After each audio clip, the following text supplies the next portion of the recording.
com vocês, estamos aqui para começar mais um vídeo, e um vídeo de informação com a doutora Priscila Correia. Quanto tempo não aparece por aqui? Tava no Brasil, tá, gente?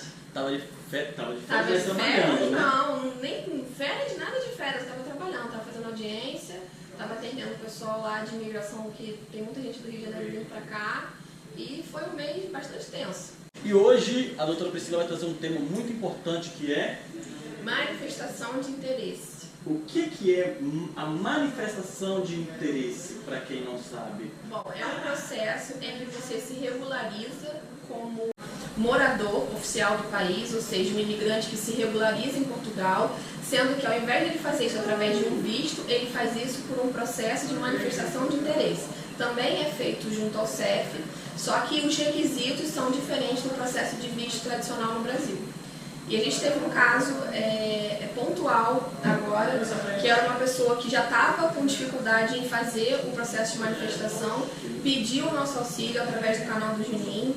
Em menos de um mês eu consegui marcar a manifestação dela, e aí ela já recebeu o e-mail. Eu estava no Brasil quando ela recebeu, e o agendamento dela vai ser para agora, segunda-feira. Então eu comentei com ela se ela podia vir aqui no canal. São 2 pessoas, tá, gente? Esse agendamento é para quê? É para que ela consiga o título de residência. Porque, deixa eu explicar uma coisa para vocês que as pessoas muitas vezes não sabem. Quando você tem um visto no Brasil, ele não te dá autorização de residência. O visto? O visto não dá. Qual visto? Visto de quê? Qualquer tipo de visto. Seja o visto de estudante, seja o visto de missionário, seja o visto de investidor, o visto de aposentado. Não estamos falando do turista, porque o turista não precisa de visto. Exato. Não, o que a pessoa tem é a permissão de entrada no país. Só que quando ela faz a prorrogação desse período, aí a gente está em denominação de visto. Entendi. Eu não estou falando do visto de turista, eu estou falando que é justamente essa permissão que eu me referi há pouco. Eu estou falando de todas as modalidades de visto que existem para você morar em Portugal. Quando você chega a Portugal, você tem 4 meses, tá? Se você sair do país, logo que sair o teu visto no passaporte, carimbar o seu passaporte, você tem 4 meses para se regularizar enquanto residente. Porque é para isso que o visto serve, para o teu acesso, dizendo o seguinte: olha, eu não vou como turista, a minha intenção é XYZ. Okay. Aí quando você chega aqui, você liga para o CEF e você, a partir daquele momento, tem um agendamento de uma entrevista no CEF para você conseguir o título de residência.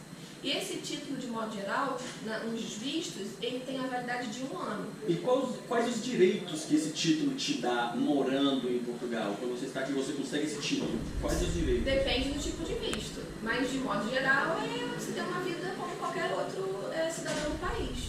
Tá? A diferença do visto de estudante para os demais vistos é quando você está na condição de estudante, muitas vezes você não pode trabalhar. Ou se tem que trabalhar, vai trabalhar part-time. Ou se trabalhar em tempo integral, você precisa de uma declaração da instituição de ensino que você pertence, de que o trabalho não vai implicar que você perca o estudo, justamente. Legal. Aí as pessoas se confundem porque, por exemplo, nos Estados Unidos, você parece que não pode estudar e trabalhar ao mesmo tempo. Não pode. Pois é. Tem essa distinção. Mas pelo menos não podia até onde eu sabia. Mas existe também a situação do estagiário, existe a situação do part-time. Só que isso é uma situação menos comum.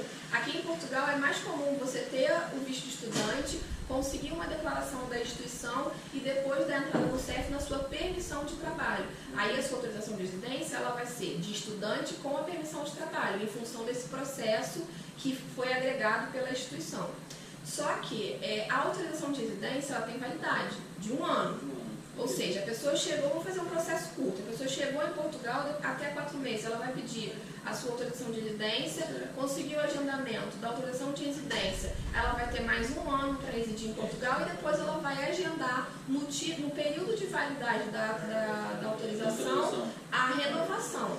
Okay? Mas existe alguma possibilidade de ser negada essa renovação? Existe, mas ela vai ser negada se a pessoa não comprovar as condições básicas para concessão. Se ela não cumprir com os requisitos. Existem requisitos. Para todo o processo tem sempre requisitos. Agora, falando de autorização de residência por manifestação de interesse, o que acontece? Todo esse período de visto, ele é suprido. A pessoa chegou em Portugal como turista, encontrou um emprego, se regularizou no contrato de trabalho. começou a contribuir para a Seguridade Social. Esse é o exemplo do caso que eu estou trazendo aqui. E aí, o que ela faz? Um processo em que, aqui eu vou ler o que está escrito no e-mail. O portal do CEF tem uma nova mensagem aguarda a leitura. Essa mensagem refere-se ao processo de manifestação pelo artigo 88, inciso 2º, trabalho com outrem, com o número XYZ, que é o número do processo da pessoa. Aí vai, sua manifestação de interesse foi admitida. Para proceder ao agendamento para sua deslocação ao CEF, clique aqui. E aí tem os documentos que são necessários para esse processo. A nossa marcação vai ser agora no dia 6 de agosto. Então, é para explicar para as pessoas como se dá, porque tem muita gente falando o seguinte, não consegue agendar, isso demora mais de 1 ano, isso demora 2 anos, ou então tem gente que fala o seguinte, não, se você não está trabalhando há pelo menos 1 ano, eu já escutei isso em alguns youtubers, já vi isso em comentários, você tem que estar trabalhando há mais de 1 ano em Portugal. Não é nada disso. Essa pessoa chegou em Portugal em janeiro, em fevereiro ela conseguiu o contrato de trabalho. A manifestação de interesse dela, o agendamento, foi em junho, ou seja, um tempo curto, de 4 meses, entre dar entrada no processo e a resposta do CEF. E o agendamento só não foi feito antes, porque a pessoa tem folga só na segunda-feira. A disponibilidade de tempo dela... A disponibilidade de tempo é um pouco complicada. Então, assim, tá... Que é o que mais pesa hoje também para as pessoas que já chegam e começam a trabalhar. Elas não têm muito tempo. Exato. Tem que fazer tudo na folga, principalmente que a maioria das pessoas são da área de restaurante, né, que aqui a gente fala restauração. Então, essas pessoas têm que fazer as coisas na folga. Eu tinha disponibilidade para marcar desde o início de julho, quando eu voltei do Brasil, mas a pessoa não tinha agenda, então a gente marcou. Agora tem um detalhe que é importante frisar. Se você está em Lisboa e a sua disponibilidade é só para Lisboa, o teu processo vai ser mais demorado. Porque essa pessoa, ela mora na margem sul e a gente marcou para um lugar que fica bem longe. Tem que ir de avião, enfim. Quando eu faço alguns processos, você tem que estar disponível. É porque a demanda para as áreas centrais é muito grande. Então, o que eu sempre aconselho aos meus clientes? Olha, vamos explorar Portugal. É bom que a pessoa até conhece, mas Portugal é um país pequeno, mas o deslocamento... Isso não tem problema nenhum com a questão de comprovante de morada? Não, porque uma coisa não tem a ver com a outra. Okay. Você vai ter que apresentar o comprovante de morada quando você chegar. Ninguém vai dizer para você, não, você não é da região, então você só pode tratar lá. Este processo ele pode ser tratado em qualquer região de Portugal. Então, muitas vezes eu vou para o sul do país, muitas vezes eu vou para o norte do país. Varia com a agenda. Então, por isso que muitas vezes as pessoas dão entrada no processo e ficam reclamando que demora. É porque elas ficam restritas ao local. Olha, isso é muito interessante, é algo que ninguém explica. Uma coisa que é bom lembrar é a seguinte, quando você chega em Portugal e você ainda não tem comprovante de residência, você pode marcar, por exemplo, a sua prorrogação de visto de turista em qualquer região do país, porque você ainda não tem um local fixo. Agora, a partir do momento que você declara que a sua região de morada é aquela, por exemplo, eu moro em Cascais, então eu estou adstrita a todas as minhas situações resolver em Cascais. Você, por exemplo, quando eu fiz a tua marcação, a sua eu marquei na loja de Odivelas, não foi? Na loja do cidadão de Odivelas, porque na tua região administrativa era possível. Só que, na época eu estava morando em Alverca, mas eu não tinha nenhum comprovante de residência. Então, o que eu fiz? Eu peguei a primeira área livre. A primeira área livre naquela situação era Odivelas. Eu poderia marcar para Odivelas? Não, porque eu tenho um registro de que a minha morada é em Cascais. Mas quando eu não tenho registro de onde eu moro, eu posso fazer em qualquer lugar. Então, o importante são essas situações aqui, em que a pessoa veio com um planejamento, conseguiu se regularizar, conseguiu emprego, começou a contribuir para a Seguridade Social e está bem. Essa frase aqui, a sua manifestação de interesse foi admitida, isso é um alívio para uma pessoa que está numa situação de irregularidade na condição de turista. Neste caso aqui, a pessoa não estava, porque ela já estava com o visto dela prorrogado. Tá? Mas é importante a gente pensar que se você se programar, não estou falando para você, olha, você tem que trazer 10 mil euros, não é isso que eu estou dizendo, tá? O que eu estou dizendo é que você precisa fazer uma programação devida. E essa programação precisa fazer as variáveis entre o tempo que você vai ficar, a região que você vai ficar, qual é o seu perfil profissional, as suas chances de emprego. Então, tudo isso tem que ser pesquisado. Eu super concordo com esse sistema de planejamento, para evitar danos maiores, porque o que acaba acontecendo? É triste a gente ver um patriota nosso passando dificuldade e muitas vezes não tem dinheiro nem para retornar ao país. Nesses casos, gente, eu sei que o vídeo não é para esse propósito, mas a pessoa tem que procurar o consulado, tá? O consulado do Brasil para pedir o auxílio, para pedir o abrigo, que eles vão fazer todo o suporte para fazer esse retorno ao país de origem. Quando acontece algo assim, vamos procurar também. São vários temas que a gente tem intenção de fazer para vocês com mais detalhes. Esse vídeo está um pouco longo, até porque é muita informação. Esse é um tema que muita dúvida também as pessoas têm. É muito importante você saber tudo isso. Cada vídeo desse que a gente faz são informações que são muito preciosas, que você não vai encontrar em qualquer lugar 0800. Não vai encontrar esse tipo de informação. Deixa eu só fazer um parêntese aqui importante, que a gente tem esse canal de acesso aos vídeos. É claro, isso não é uma informação completa. Eu costumo falar que a entrevista para a imigração que eu faço, ela gira em torno de 2 horas, 1h30, 2 horas. Por quê? Quando eu faço essa reunião com a pessoa, eu apresento tudo o que ela precisa saber sobre o processo de imigração.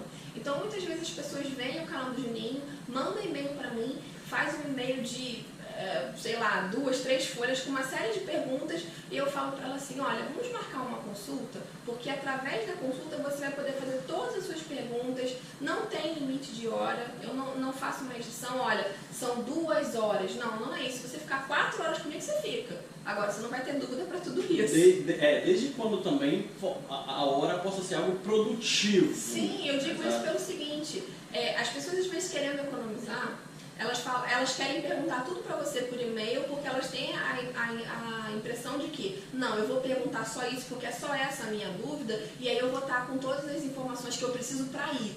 Não, você está enganado. Porque muitas vezes, quando você pergunta aquilo que você acha que é o problema, existem tantas outras coisas por detrás que você nem sabe. E quando a gente não sabe o que perguntar, a gente não pergunta nada. Quando o assunto nem faz parte da sua cabeça, não está entre as suas questões, você não aborda ele. Então, muitas vezes as pessoas deixam de fazer a consulta e aí quando chegam por querer economizar, e ele chega assim e fala assim, doutora, eu não acredito que eu fiz isso, quanto dinheiro que eu perdi, principalmente com questão de agendamento, de onde ela vai viver. Porque quando você chega como turista, você tem que ter um local para você ficar, né? Aí a pessoa a gente explica para ela como ela deve fazer, aí ela não sabe.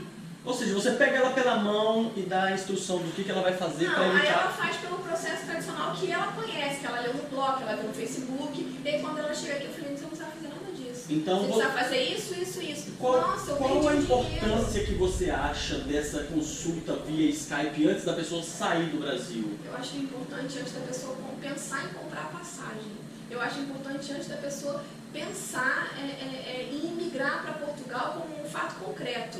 Porque é a partir dessa consulta que o mundo dela vai abrir, que ela vai dimensionar o que é o projeto de vida para ela, de que ela realmente quer se tornar um imigrante. Então, gente, olha só, é muito importante você se informar muito bem, ter certeza do que você vai fazer. E nós vamos fazer uma promoção que a doutora Priscila vai estar fazendo para os inscritos do canal do Júnior Santos para o mês de agosto.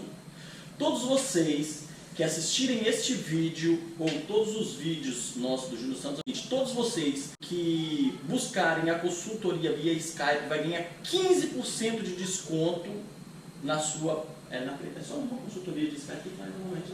Geralmente eu faço uma, mas digamos, se a pessoa precisar tirar outras dúvidas, eu não marco uma nova consultoria. Eu vou respondendo ela via WhatsApp e via e-mail.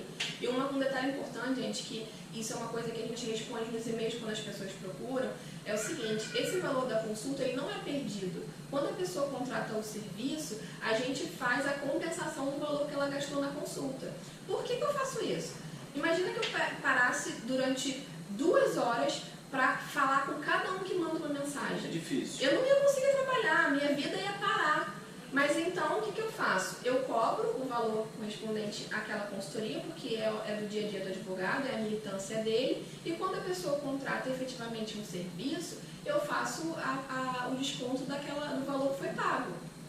Então a pessoa não perde. E segundo a tabela que você conseguiu de empresas de assessoria... Algumas pessoas me mandaram como referência, isso não é nem eu eu fiz um comentário com o Juninho em off e ele tá expondo agora no vídeo. Na verdade é essa. Mas a gente gosta de falar para vocês que vocês não estão sendo explorados. Não, isso é uma ideologia pessoal. É o termo que ela usa que tem muita gente que explora o imigrante quando está chegando. E com a gente aqui, pelo menos graças a Deus, eu recebo no particular, eu falei com ela, que eu recebo muito comentário muito positivo a respeito da consultoria que ela presta. A gente tem um contato, assim, de amizade em off, mas eu, no privado, todo mundo que faz a consultoria com ela, eu digo que 90% me dá um retorno. Fala que eu nem sabia disso, eu fiquei sabendo esses dias. Eu falei isso pra ela ficou meio que surpresa, porque todo mundo acaba me dizendo porque foi através de mim que conheceram ela. Então, publicamente eu quero agradecer pela sua lealdade. Ela é muito honesta, muito reta, não tem um jeitinho aqui, outro jeitinho ali. Se tem jeito, ela vai te falar que tem jeito e vai te mostrar como é. Se não tem jeito, ela vai falar, meu jovem, não é assim. Então, doutora, muito obrigado. Vamos ficar com esse vídeo por aqui que já está chegando, tá muito grande esse vídeo. E vamos fazer o seguinte, se você tem alguma dúvida, você vai deixar no campo dos comentários, tá, dos vídeos. E deixem também temas que vocês têm curiosidade para saber, que a gente vai dar uma filtrada, a gente escreve depois e vamos gravar mais vídeos. Né? Até lá, pessoal. Tchau, tchau, pessoal. Tchau, tchau.